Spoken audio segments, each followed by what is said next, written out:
ನಾವ್ ಹೇಳಿರೋ ತಿಂಡಿ ಎಲ್ಲ ಮಾಡೋದು ಅಷ್ಟು ಸುಲಭ ಅಲ್ಲ.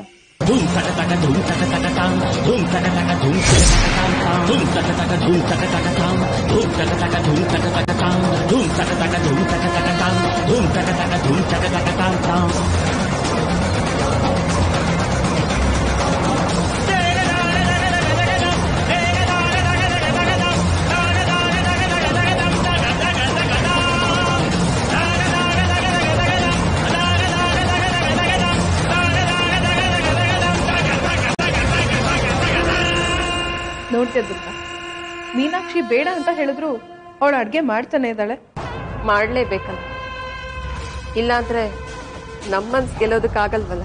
ಅಂದ್ರೆ ಅವಳು ಅದನ್ನೆಲ್ಲ ಮಾಡಿದ್ರೆ ನೀವು ಒಪ್ಕೊಂಡ್ಬಿಡ್ತೀರಾ? ಅಯ್ಯೋ ತಡ್ಡಿ, ಅವಳು ತಿಂಡಿ ಅಲ್ಲ, ಮೃಷ್ಟಾನ್ನ ಭೋಜನ ಮಾಡಿಕೊಟ್ರು ನಾನು ಅವಳನ್ನ ಒಪ್ಕೊಳ್ಳಲ್ಲ.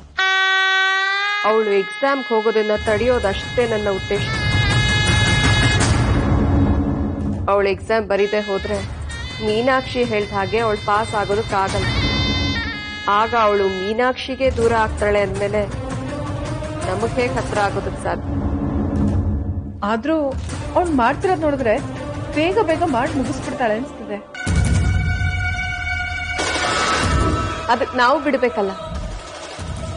ನಾವ್ ನಮ್ ಇಷ್ಟ ಬಂದ ಹಾಗೆ ಬರಿಬೋದು, ಆದ್ರೆ ಅದನ್ನ ಓದೋರು ಇಷ್ಟ ಪಡ್ಬೇಕಲ್ಲ. ಹಾಗೆ ಅವಳು ಮಾಡಿದ ಅಡಿಗೆನ ಕೆಡ್ಸೋದಕ್ಕೆ ನಾವಿದೀವಲ್ಲ. ನೀವಿಬ್ರು ನಾನು ಹೇಳ್ದ ಹಾಗೆ ಮಾಡಿ ಅವಳದ್ ಹೇಗೆ ಅಡ್ಗೆ ಮಾಡಿ ಮುಗಿಸ್ತಾಳೆ ಅಂತ ನಾನು ನೋಡಿ.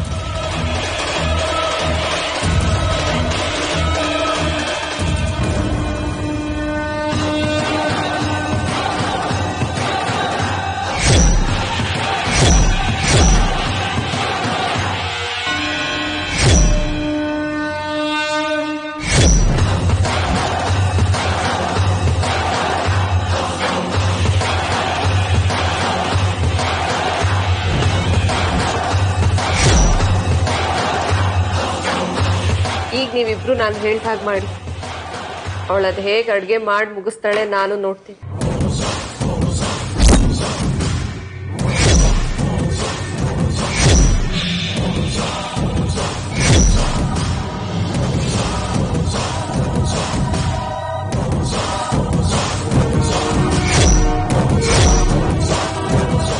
ಮೀರಾ, ತಿಂಡಿ ರೆಡಿನಾ? ಹಾ, ಒಂದ್ 5 ನಿಮಿಷ ರೆಡಿಯಾಗಿ ಹೋಗುತ್ತೆ. ಬಿಸಿಬೇಳೆ ಭಾತ್ ರೆಡಿ ಇದೆ ಮೇಡಮ್. ದೋಸೆ ಒಂದು ಹಾಕ್ಬಿಟ್ರೆ ಅದು ರೆಡಿನೇ. ಸಾರಿ ಮೀರಾ, ಇನ್ ಇವಳ ಮಾತು ಕೇಳ್ಕೊಂಡು ಬಿಸಿಬೇಳೆ ಭಾತ್ ರೆಡಿ ಮಾಡಿದ್ಯಾ? ಇವಳಿಗೆ ಮೊದಲೇ ಹೊಟ್ಟೆ ಸರಿ ಇಲ್ಲ, ಇನ್ ಮಸಾಲಾ ಐಟಮ್ ತಿಂದ್ರೆ ಇನ್ನೂ ಹಾಳಾಗಲ್ವಾ? ಮೇಡಮ್, ಅವ್ರು ಹೇಳ್ದಾಗೆ ಮಸಾಲೆ ಕಡಿಮೆ ಹಾಕಿ ಮಾಡಿದ್ದೀನಿ, ಏನೂ ಆಗಲ್ಲ ಬಿಡಿ. ನೀನ್ ಹೇಳ್ತೀಯ, ಆದ್ರೆ ನನಗ್ ಭಯ ಇದೆ ಕಣೆ. ಒಂದ್ ಕೆಲ್ಸ ಮಾಡು, ಅವಳಿಗೆ ರವಾ ಇಡ್ಲಿ ಮಾಡ್ಬಿಡು, ಜೊತೆಗೆ ಸಾಗು ಇದ್ರೆ ಚೆನ್ನಾಗಿರುತ್ತೆ. ಮೇಡಮ್, ಆದ್ರೆ ಇವಾಗ ಮಾಡಿದ್ದನ್ನ ಏನ್ ಮಾಡ್ಲಿ? ಮನೇಲಿ ಜನ ಕಮ್ಮಿ ಇದ್ದಾರ, ಯಾರು ಒಬ್ರು ತಿಂತಾರೆ ಬಿಡು. ಹಾ, ಹಾಗೆ ನನ್ಗೂ ದೋಸೆ ಬೇಡ, ಪೂರಿ ಮಾಡ್ಕೊಟ್ಬಿಡು. ದೋಸೆ ತಿಂದು ತಿಂದು ಬೇಜಾರಾಗ್ಬಿಟ್ಟಿದೆ. ಅಮ್ಮ, ಇದನ್ನ ಯಾಕೋ ನೋಡ್ತಾ ಇದ್ರೆ ಇವಳು ಮಾಡೋ ತರ ಕಾಣ್ತಿಲ್ಲ. ಸುಮ್ನೆ ಪಾಪ ಇವಳಿಗೆ ಯಾಕೆ ತೊಂದ್ರೆ, ನಾವೇ ಮಾಡೋಣ. ಹೌದಾ ಮೀರಾ? ನಾವ್ ಹೇಳಿದನ್ ಮಾಡೋದಕ್ಕೆ ಕಷ್ಟ ಆಗತ್ತಾ ನಿನ್ಗೆ? ಕಷ್ಟ ಆದ್ರೆ ಹೇಳು, ನಾವೇ ನಮ್ ಕೈಲಾಗಿದ್ದನ್ನ ಮಾಡ್ಕೊಂಡು ತಿಂತೀವಿ. ಏನೋ ನಮ್ ಹಣೆ ಬಾರದಲ್ಲಿ ನಾವ್ ಇಷ್ಟಪಟ್ಟಿದ್ದನ್ನ ತಿನ್ನಕ್ಕಾಗೋದಿಲ್ಲ ಅನ್ಕೊಂಡು ಸುಮ್ನಾಗ್ತೀವಿ. ಅಯ್ಯೋ, ಹಾಗನ್ಬಿಡಿ ಮೇಡಮ್, ನೀವ್ ಇಷ್ಟಪಟ್ಟಿದ್ದನ್ನೇ ಮಾಡ್ಕೊಡ್ತೇನೆ. ನನಗ್ ಗೊತ್ತು ನೀನ್ ಮಾಡೇ ಮಾಡ್ತೀಯ ಅಂತ. ಸರಿ, ಬೇಗ ಬೇಗ ಮಾಡು. ರಾಣಿ ಬಾರೆ.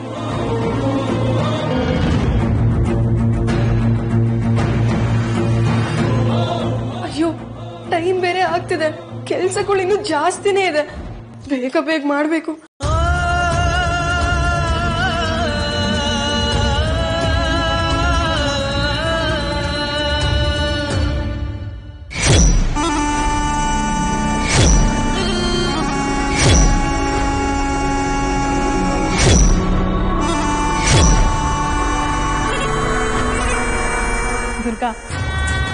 ನೀನ್ ಹೇಳ್ದಂಗೆ ನಾವು ಅವಳಿಗೆ ಬೇರೆ ತಿಂಡಿ ಮಾಡಕ್ ಹೇಳಿದೀವಿ.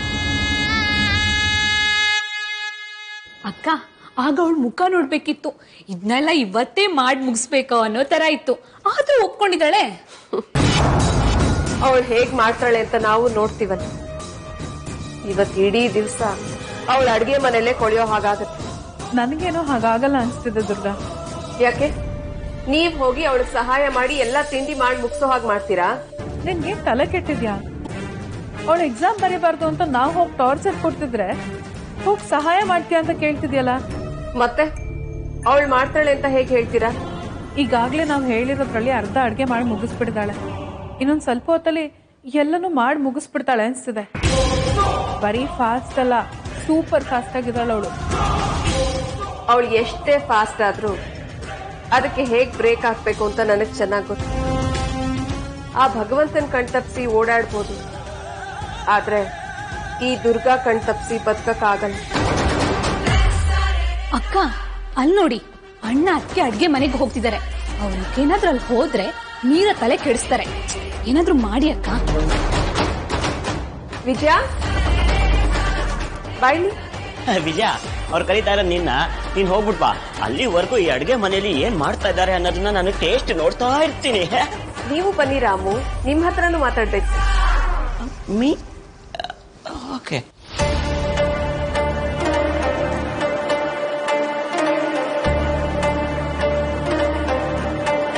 ಏನ್ ದುರ್ಗಾ? ಕೆಳಗಡೆ ಫೋಟೋ ಶೂಟ್ ಅವ್ರು ಬರ್ತಾರೆ, ನೀವ್ ಹೋಗಿ ಹೆಲ್ಪ್ ಮಾಡಿ.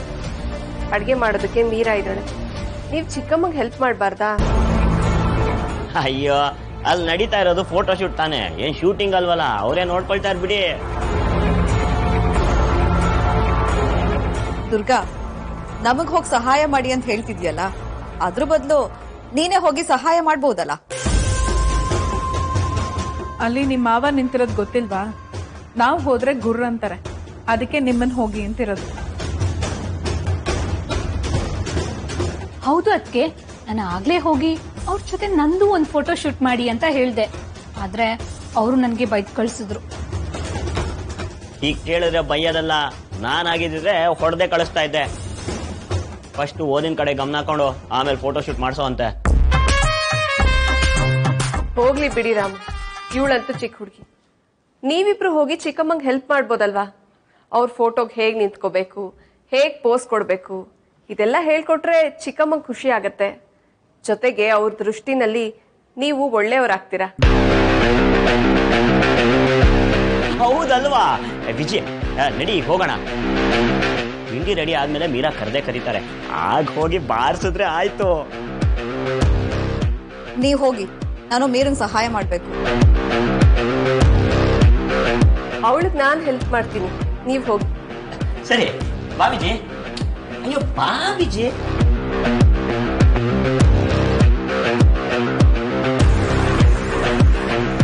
ಮೀರಾ, ಇದೇ ಇವತ್ತು ನಿನ್ನ ಪಾಲಿನ ಪರೀಕ್ಷೆ. ಈ ದುರ್ಗಾ ಕೊಟ್ಟಿರೋ ಪರೀಕ್ಷೆಯಲ್ಲಿ ನೀನ್ ಪಾಸ್ ಆಗೋದಕ್ಕೆ ಸಾಧ್ಯನೇ ಇಲ್ಲ. ಉತ್ತರ ಹುಡುಕ್ತಷ್ಟು ಕಠಿಣ ಆಗ್ತಾ ಹೋಗುತ್ತೆ. ಅದೇ ಈ ದುರ್ಗಾ ತಂತ್ರ.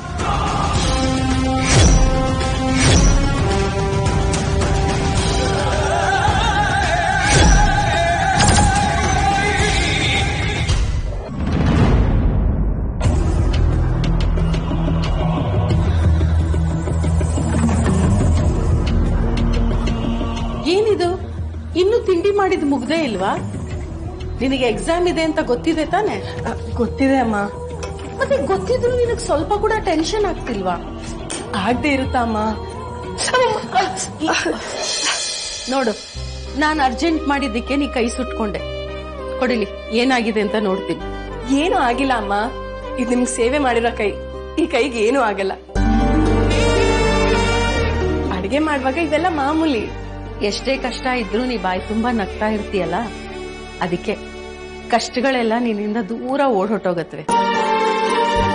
ಸರಿ, ಬರೀ ತಿಂಡಿ ಮಾಡೋ ಕಡೆ ಗಮನ ಕೊಡ್ಬೇಡ, ಎಕ್ಸಾಮ್ ಹೋಗೋದ್ರ ಬಗ್ಗೆನೂ ಗಮನ ಕೊಡು. ಅರ್ಥ ಆಯ್ತಾ? ಆಯ್ತಮ್ಮ, ಇನ್ನೊಂದ್ 5 ನಿಮಿಷ ಕೆಲಸ ಎಲ್ಲ ಮುಗಿಸ್ಬಿಡ್ತೀನಿ. ಆಮೇಲೆ ನಿಮ್ಮೆಲ್ರಿಗೂ ತಿಂಡಿ ಬಡಿಸ್ಬಿಟ್ರೆ ನನ್ ಕೆಲಸ ಮುಗೀತು. ಇಲ್ಲ ಅಂದ್ರೆ ಕಾಲೇಜಲ್ಲಿ ನನ್ನ ಮನ್ಸೆಲ್ಲ ಇಲ್ಲೇ ಇರುತ್ತೆ. ಇವಾಗ ಇನ್ನು 8 ಗಂಟೆ, ಎಕ್ಸಾಮ್ ಶುರು ಆಗೋದು 9:30. ಅರ್ಧ ಗಂಟೆ ಮುಂಚೆ ನಾನು ಅಲ್ಲಿ ಇರ್ತೀನಿ. ನಾನ್ ನಿಮಗ್ ಮಾತು ಕೊಟ್ಟಿರೋ ಪ್ರಕಾರ ನಾನು ಎಕ್ಸಾಮ್ ಬರೀತೀನಿ. ನೀವ್ ಟೆನ್ಷನ್ ಆಗ್ಬೇಡಿ. ಹೇಗ್ ಟೆನ್ಷನ್ ಮಾಡ್ಕೊಳಕ್ ಆಗದೆ ಇರಕ್ಕಾಗತ್ತೆ? ನೀನ್ ಎಕ್ಸಾಮ್ ಹೋಗೋವರೆಗೂ ಒಂಥರ ಟೆನ್ಷನ್, ಹೋದ್ಮೇಲೆ ಇನ್ನೊಂಥರ ಟೆನ್ಷನ್. ಒಟ್ನಲ್ಲಿ ಒಂದಲ್ಲ ಒಂಥರ ಟೆನ್ಷನ್ ಇದ್ದೇ ಇರುತ್ತೆ. ಏನಿದು ಅತ್ತೆ ಸೊಸೆ ಇಬ್ರು ಯಾವ್ದೋ ಟೆನ್ಷನ್ ಬಗ್ಗೆ ಮಾತಾಡ್ತಿರೋ ಹಾಗಿದೆ. ಅದೇನ್ ಟೆನ್ಷನ್ ಅಂತ ನನ್ಗೂ ಸ್ವಲ್ಪ ಹೇಳಿ, ನಾನು ಸ್ವಲ್ಪ ಟೆನ್ಷನ್ ಮಾಡ್ಕೋತೀನಿ. ಬಂದ್ಲು ಇವಳೊಬ್ಳು ಕಡಿಮೆ ಆಗಿದ್ಲು. ಎಲ್ಲಾರು ಖುಷಿ ಹಂಚ್ಕೋತೀನಿ ಅಂದ್ರೆ ಇವಳು ಟೆನ್ಷನ್ ಹಂಚ್ಕೋತಾಳಂತೆ. ಚಿಕ್ಕಮ್ಮ, ಖುಷಿ ಹಂಚ್ಕೊಳ್ಳೋದು ಮಾಮೂಲಿ, ಟೆನ್ಷನ್ ಹಂಚ್ಕೊಳ್ಳೋದು ಹೊಸ್ತಲ್ವಾ, ಅದಕ್ಕೆ ಕೇಳ್ದೆ. ಹೇಳಿ ಏನದು? ಏನೂ ಇಲ್ಲ, ಇವಳು ಏನ್ ಮಾಡ್ತಿದ್ದಾಳೆ ಅಂತ ನೋಡಕ್ ಬಂದೆ ಅಷ್ಟೇ. ಬರೀ ನೋಡಕ್ ಬಂದ್ರ ಅಥವಾ ನಮ್ಗಿಂತ ಮುಂಚೆ ಅವ್ರ ಕೈ ರುಚಿ ನೋಡಕ್ ಬಂದ್ರ? ನಿಜ ಹೇಳಿ, ಇಲ್ಲ ಅಂದ್ರೆ ನೋಡಿ. ಬರ್ತಾ ಬರ್ತಾ ನಿನ್ ತರ್ಲೆ ಜಾಸ್ತಿ ಆಗ್ತಾ ಇದೆ. ಊರಿಗ್ ಮುಂಚೆ ಟೇಸ್ಟ್ ಮಾಡಕ್ಕೆ ನನ್ನಲ್ಲಿ ನಿನ್ ಗಂಡ ಅನ್ಕೊಂಡಿದೀಯಾ? ನೀನು ಮೀರಾಗ್ ಸ್ವಲ್ಪ ಸಹಾಯ ಮಾಡ್ಬೋದು ತಾನೆ?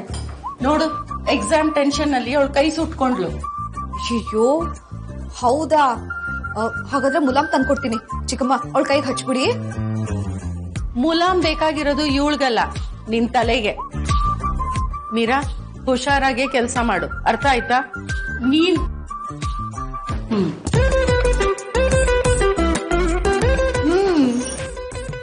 ಏನೇ ಚಿಕ್ಕಮ್ಮನ್ನ ಅಡಿಗೆ ಮನೆ ಕರ್ಸ್ಕೊಂಡ್ಬಿಟ್ಟಿದ್ಯಾ? ಏನ್ ಸಮಾಚಾರ? ಹೋಗಿ ಅಕ್ಕ, ಏನೋ ಹೇಳ್ಬೇಡಿ. ನಾನು ಅವ್ರಿಗೆ ಹೇಳಿದ್ನ ಬನ್ನಿ ಅಂತ. ಏನೋ ಕಾಲೇಜ್ ಎಕ್ಸಾಮ್ ಬರೆಯೋಕ್ ಮುಂಚೆ ಅತ್ತೆ ಅನ್ನೋ ಸಂಬಂಧದ ಎಕ್ಸಾಮ್ ಅಲ್ಲಿ ಪಾಸ್ ಆಗ್ಬಿಟ್ಟಿದ್ಯಾ, ಅದಕ್ಕಿಂತ ಇನ್ನೇನ್ ಬೇಕೆ? ಏನ್ ಹೇಳ್ತಿದ್ದೀರಾ ಅಕ್ಕ? ಮತ್ತಿನ್ನೇನು, ನಿನ್ ಕೈ ಗಾಯ ಆದ್ರೆ ಅವ್ರಿಗ್ ನೋವಾಗುತ್ತೆ, ಅವ್ರಿಗ್ ನೋವಾದ್ರೆ ನಿನ್ ಕಣ್ಣಲ್ಲಿ ನೀರ್ ಬರುತ್ತೆ. ಒಟ್ನಲ್ಲಿ ಅತ್ತೆ ಸೊಸೆ ಜುಗಲ್ ಬಂದಿ ಚೆನ್ನಾಗೇ ನಡೀತಿದೆ. ಅಕ್ಕ ಇವಾಗ ಮಾತ್ ಸಾಕು. ನಾನು ಈ ತರ ಮಾತಾಡ್ತಾ ನಿಂತ್ಕೊಂಡ್ರೆ ಎಕ್ಸಾಮ್ ಹೋಗೋದಕ್ ಆಗಲ್ಲ.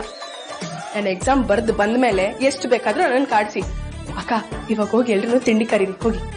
ಏನೇ ನನಗೆ ಕೆಲಸ ಹೇಳ್ತೀಯಾ? ಚಿಕ್ಕಮ್ಮ ಬಂದಿದ್ರಲ್ಲ, ಅವ್ರಿಗೆ ಹೇಳ್ಬೇಕಾಗಿತ್ತು. 1 ನಿಮಿಷ ಕರೀತೀನಿ. ಅಯ್ಯೋ ಅಕ್ಕ ಪ್ಲೀಸ್ ಅಕ್ಕ. ಸರಿ.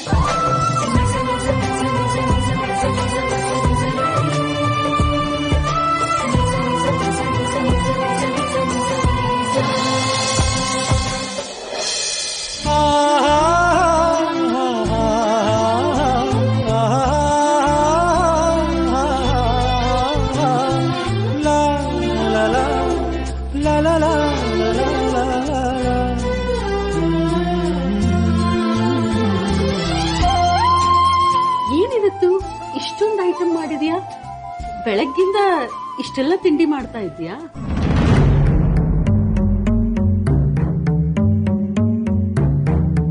ಹೌದು ಮೀರಾ, ಯಾಕೆ ಇಷ್ಟೆಲ್ಲ ಮಾಡಿದ್ಯಾ? ಅಲ್ಲ, ಇವತ್ತು ಎಕ್ಸಾಮ್ ಇಟ್ಕೊಂಡು ಇಷ್ಟೆಲ್ಲ ವೆರೈಟಿ ಮಾಡಿದ್ಯಲ್ಲ, ನಿನ್ಗೇನ್ ಹೇಳ್ಬೇಕು ಅಂತಾನೆ ಗೊತ್ತಾಗ್ತಾ ಇಲ್ಲ.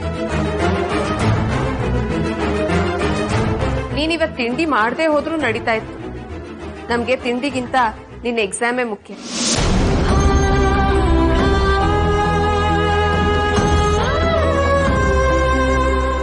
ಹೌದಮ್ಮ ಮೀರಾ, ಯಾಕೆ ಸುಮ್ಮನೆ ಇಷ್ಟೆಲ್ಲ ರಿಸ್ಕ್ ತಗೊಂಡೆ? ಮೋಸ್ಟ್ಲಿ ಇವತ್ತು ಎಕ್ಸಾಮ್ ಬರೆಯೋ ಖುಷಿಯಲ್ಲಿ ಇಷ್ಟೆಲ್ಲ ತಿಂಡಿ ಮಾಡಿರ್ಬೇಕು. ಹೋಟ್ಲು ಮೆನುನಲ್ಲಿ ಇರ್ಬೇಕಾದ ತಿಂಡಿಗಳೆಲ್ಲ ಇಲ್ಲಿದೆ. ನಮಗೂ ಅದೇ ತಾನೇ ಬೇಕಾಗಿರೋದು. ಜಮಾಯಿಸಿ ಜಮಾಯಿಸಿ.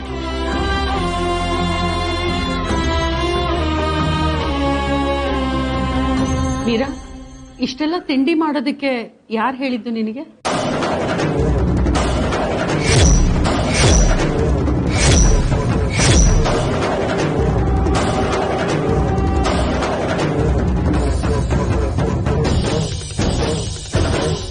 ಅಮ್ಮ, ಅದು ಪ್ರಸಾದ್ ಅವ್ರು ಹೇಳ್ದಾಗೆ ಎಕ್ಸಾಮ್ ಬರೆಯೋ ಖುಷಿಲಿ ಇದನ್ನೆಲ್ಲ ಮಾಡಿದೀನಿ. ಮೊದಲು ನಾನು ಮಾಡಿರೋದನ್ನೆಲ್ಲ ತಿಂದು ಹೇಗಿದೆ ಅಂತ ಹೇಳಿದ್ರೆ ಅದೇ ಖುಷಿಲಿ ನಾನು ಎಕ್ಸಾಮ್ ಬರೆಯೋಕೆ ಹೋಗ್ತೀನಿ.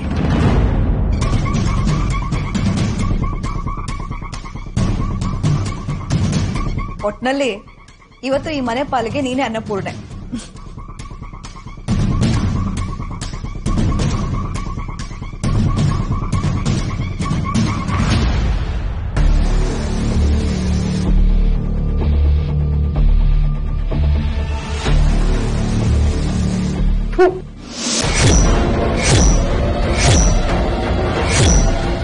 ಎಷ್ಟು ಕೆಟ್ಟದಾಗ ಮಾಡಿದ್ಯಾ?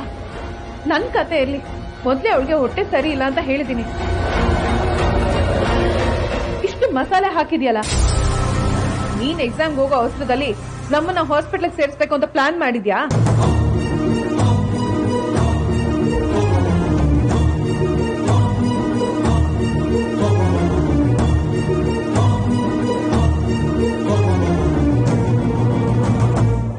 ಇಷ್ಟು ಮಸಾಲೆ ಹಾಕಿದ್ಯಲ್ಲ.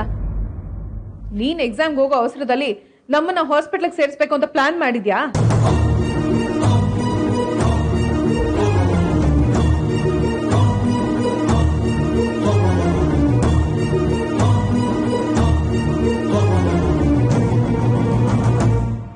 ಯಮುನಾ, ಈಗ ಏನಾಗಿದೆ ಅಂತ ಹೀಗೆ ಮಾತಾಡ್ತಿದ್ಯಾ ನೀನು? ತಿಂಡಿ ಚೆನ್ನಾಗೇ ಇದೆಯಲ್ಲ. ನೋಡಿ, ನೀವು ಅವಳೇನೇ ಮಾಡಿದ್ರು ಚೆನ್ನಾಗಿದೆ ಅಂತಾನೆ ತಿಂತೀರಾ. ಇವಳ ಆರೋಗ್ಯ ಸರಿ ಇಲ್ಲ ಅಂತ ಗೊತ್ತಿದ್ರು ಹೀಗ್ ಮಾಡಿದಾಳಲ್ಲ, ಇದಕ್ಕೇನಂತೀರಾ? ಬೇಕು ಅಂತ ತಾನೇ ಮಾಡಿರೋದು. ಅದೇ ನಿಮ್ಗೆ ತಿಂಡಿ ಇಷ್ಟ ಇಲ್ಲ ಅಂದ್ರೆ ಬೇರೆ ತಿಂಡಿ ತಿನ್ನಿ. ರಾಣಿ, ನೀನು ಬೇರೆ ತಿಂಡಿ ತಿನ್ನು. ಇಲ್ಲ ಮಾವ, ಇದನ್ನೆಲ್ಲ ತಿಂದ್ರೆ ಹೊಟ್ಟೆ ನೋವು ಜಾಸ್ತಿ ಆಗತ್ತೆ ಅನ್ಸ್ತಿದೆ. ಯಾವ್ದು ಬೇಡ ನನ್ಗೆ. ಹಾಗಾದ್ರೆ ಒಂದ್ ಲೋಟ ಬಿಸಿನೀರು ಕುಡಿದು ತೆಪ್ಪಗ್ ಮಲ್ಕೋ, ಎಲ್ಲ ಸರಿ ಹೋಗುತ್ತೆ. ಪ್ರಾಣಿಗಳೇ ಒಂದ್ ಹೊತ್ತು ಊಟ ಬಿಡ್ತಾವಂತೆ, ನೀನ್ ಬಿಟ್ರೆ ಏನೂ ಆಗಲ್ಲ.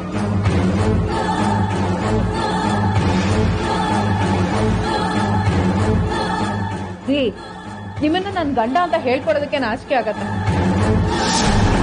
ಮಗಳು ಹೊಟ್ಟೆ ನೋವು ಅಂತ ಒದ್ದಾಡ್ತಿದ್ರೆ ಅದಕ್ಕೆ ಪರಿಹಾರ ಹೇಳದ್ ಬಿಟ್ಟು ಅವಳಿಗೆ ಸಪೋರ್ಟ್ ಮಾಡ್ಕೊಂಡು ಮಾತಾಡ್ತಿದ್ದೀರಲ್ಲ. ಏ ಮೀರಾ, ಹೋಗೆ ಈಗ್ಲೇ ಬಿಸಿ ಬಿಸಿಯಾಗಿ ಗಸಗಸೆ ಪಾಯಸ ಮಾಡ್ಕೊಂಡ್ ಬಾ. ಅದಕ್ಕೆ ಸ್ವಲ್ಪ ಸಕ್ಕರೆ ಕಮ್ಮಿ ಹಾಕು. ನಿನ್ನ ಅರ್ಜೆಂಟ್ಗೆ ಒಂದು ಮಣ ಸಕ್ಕರೆ ಹುಯ್ಬೇಡ. ಹೋಗ್ಬೇಗ.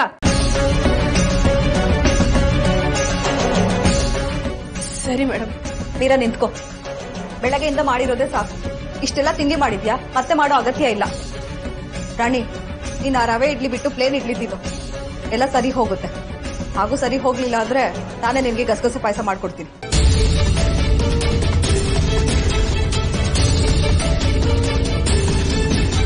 ಇಲ್ಲ, ನನಗೆ ಇದನ್ನೆಲ್ಲ ತಿನ್ನಕ್ಕಾಗಲ್ಲ. ಇದ್ರಲ್ಲಿ ಎಷ್ಟು ಉಪ್ಪಿದ್ಯೋ ಏನೋ, ನನಗ್ ಪಾಯಸನೇ ಬೇಕು. ಏಯ್, ಏನಿಲ್ಲ, ಆಟ ಆಡ್ತಿದ್ಯಾ ನೀನು? ನಾವೆಲ್ಲ ತಿಂತಿರೋದು ಮನುಷ್ಯರಲ್ವಾ?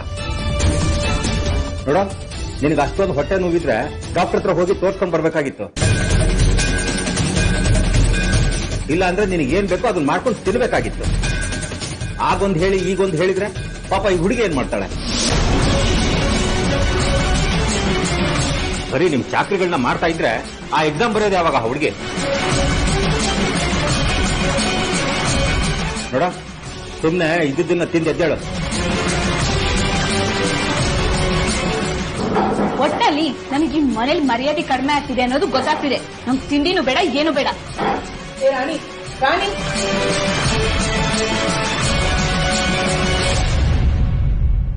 ನೀನ್ ಬಿಡ್ಸಮ್ಮ.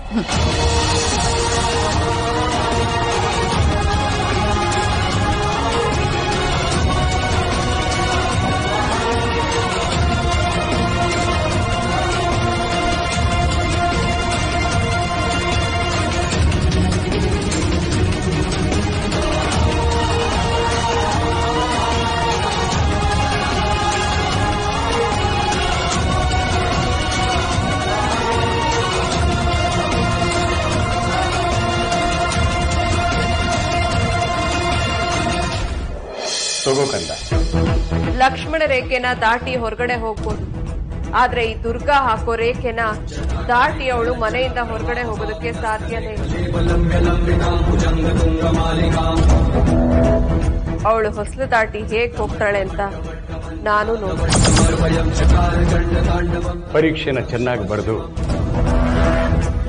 ಕೊಟ್ಟಿರೋ ಮಾತನ್ನ ಉಳಿಸು.